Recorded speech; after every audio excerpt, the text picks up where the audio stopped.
What's going on, guys? Welcome back to another episode of the Clippers Latest, where we talk all things LA Clippers quick, fast, and to the point. I'm your host with the most, Brandon Goggins, back with another action-packed episode today. We got a lot of things to talk about, but of course, first we're going to do our quick vibe check. I hope everybody is doing absolutely spectacular at whatever time you may be watching this video, whether that be in the morning, the afternoon, the evening, or even at nighttime. I hope that you are having a spectacular day. And without further ado, I don't want to waste any time here. Let's go ahead and get straight into it because I said that we have a lot to talk about. So Bradley Beal, our boy, he's been getting a real first look at Kawhi Leonard up close because, he hasn't really been around Kawhi like that before outside of like an all-star game or two. But he said that Kawhi, out of everybody, has been the standout Clipper so far in training camp. Now, being around him every day, he says that Kawhi is a, quote, freak of nature, and is definitely one of the best to ever touch a basketball. And, I'm like, duh, you know what I mean? And obviously he knew that beforehand, but, I guess just seeing it in person is a whole different animal. And look, people are so quick to forget just how elite Kawhi is. I've talked about this time and time again, but I don't have a problem talking about it even more. They let the injuries cloud their judgment in a way, but everybody around him knows that he's still that guy. He's still that dude, and he will cook you. Beal also took a moment to, talk about Harden, saying that his work ethic is unmatched, and that lines up with what we talked about in yesterday's episode about James Harden taking this season very seriously and trying to be great, trying to be legendary like we talked about last week. Beal even gave a shout out to Brook Lopez, saying that he's been the biggest and loudest difference maker on both ends of the floor, and that honestly tracks. Brook has always been a leader whenever he's played. Back in Brooklyn, he literally had to be because, he didn't really have nobody else too. So that was a really good way for him to develop those leadership skills and take them with him on whatever teams that he joined in the Bucks and now the Clippers. But now with this veteran group, it's good to hear that Brook is still bringing that same voice and that same presence because it's needed. We need everybody being, loud, impactful, being leaders on this team because, I know that a lot of people think that if there are so many, loud or alpha personalities in one locker room, then that can kind of get congested. But I think with this group, everybody knows that they have a role and everybody knows in which, they have a time to step up and be that vocal leader. Beal included. And he closed it out saying that he wants to win, he needs a ring on his resume, and he believes that this team has what it takes to get him there. And I feel like that's the kind of mindset that you want from a new addition. Shout out New Edition, even though it's not the same. Anyways, but that's exactly what you want to hear from a guy like Beal, and that's music to my ears. And I'm excited to see what he will bring. We're, a day closer to Thursday. First preseason game is coming up. Couldn't be more excited about it. Now we're going to talk about something that's a little farther in the distance, but something that we have talked about in a previous episode. Our boy Adam Silver, A-Silv, he has officially made it clear the NBA isn't moving the 2026 All-Star Game away from the Intuit Dome, even with the ongoing Kawhi and aspiration investigation going on. He says that there's, quote, no contemplation of relocating it, and that All-Star is planning on happening. What the heck? I don't know what that was.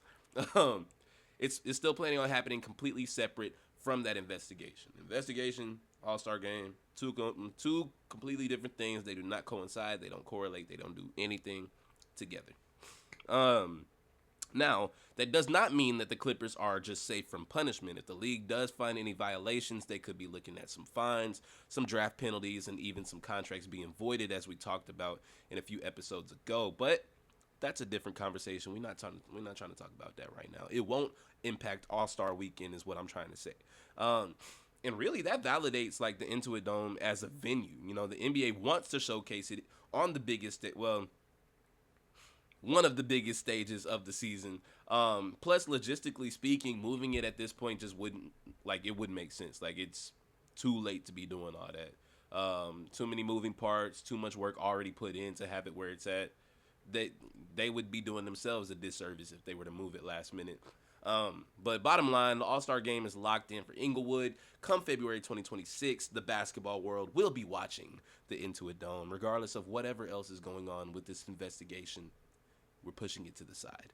Um, excited. Not excited for any, verdict if it's not what I want it to be.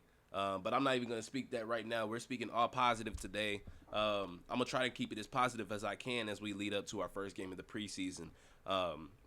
But staying on that track, we are, obviously looking at starting lineups, what that may look like. We've been talking about lineup projections for the past few episodes, for the past week or so. And that's still kind of up in the air. Joey Lynn, he did talk to John Collins, and he spoke about his role with the team and basically said that starting is sort of important, but not really at the end of the day. He said that what matters most is making the most or the biggest and most efficient impact, whatever role that may look like. And you can kind of tell that he's embracing his new role as one of the quote younger guys, even though he just turned 28. But on a veteran heavy team, he is one of those younger guys. And he talked about how intense these vets are, how much he's learning from them, how the accountability level is higher than anything that he's dealt with previously. And he said that it's nothing for him to dig a little deeper, play harder, and he loves having teammates that are cheering him on, pushing him to be better, and just overall just, forming that camaraderie to, try and elevate as a unit. And I like that from JC. I honestly love it from JC. It shows that he's willing to buy into the system. He's not stuck on starting or minutes. He just wants to be a part of the quest for a ring, and that's exactly what you need from your front court pieces. From your front court pieces. Say that 5 times faster. Maybe you can. Maybe it's just me. From your front court pieces. Yeah. Tight. But anyways, expecting a lot from JC, especially with that type of mindset. While I do want him to start, I think that it would be, optimal for him to do so. I like that he just, has the mindset that he wants to contribute in any way that he can because everybody has a common goal of getting a ring at the end of the day. So let's go, man. Let's go. But sort of staying on the topic of John Collins, we're gonna swing it over to his bounce bro. Derrick Jones Jr., he got asked about the possibility of entering the dunk contest this year. And as we talked about earlier, it's being held right at the Intuit Dome. And his response was, I ain't saying yes, but I'm not saying no. So what I'm hearing is that he leaving the door open. I'm going to leave the door open. Don't copyright me. I know I sound exactly like the song. Shout out Bruno Mars and Anderson .Paak. Silk Sonic. But he also said that whatever nickname people come up with for him and John Collins as a duo is cool because they know that they have the most bounce in the league together. And, I mean, he's not wrong. Like John Collins, or was it John Collins that said it earlier? May have been Derrick Jones. One of them said earlier this summer that, Bounce Bros is the way to go. And I feel like that kind of just writes itself. I don't know if that's the nickname that they want to continue to go with, but that's the only one that we have so far. So that's the one we're going to roll with until we're told otherwise. But me personally, when it comes to the dunk contest, I think that one of them, I feel like they should do it. Why not? You know what I mean? It would be dope to have representation from the host team in the dunk contest. Why not, bro? And if it's both, amazing. But if it's one, I'd lead towards Derrick Jones Jr. just because he's been there before, and I think that he can bring the creativity. He kind of knows what it's like. But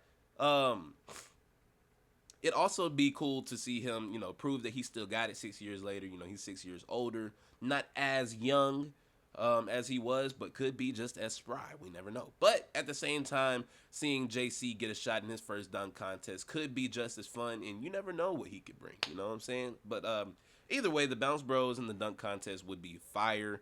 I would love to see it, and I hope that they see it the same way.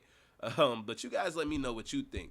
That is going to do it for this episode. Let me know you guys' thoughts in the comments about the Bounce Bros, whether they should participate in the dunk contest this year, whether you think that John Collins should start, or whether, he might be a better piece coming off the bench. Also, about this all-star decision, do you think that that's the right call. I feel like there isn't really much of a debate there. Like, why would you move it at the last minute? You know, like that has nothing to do with basketball.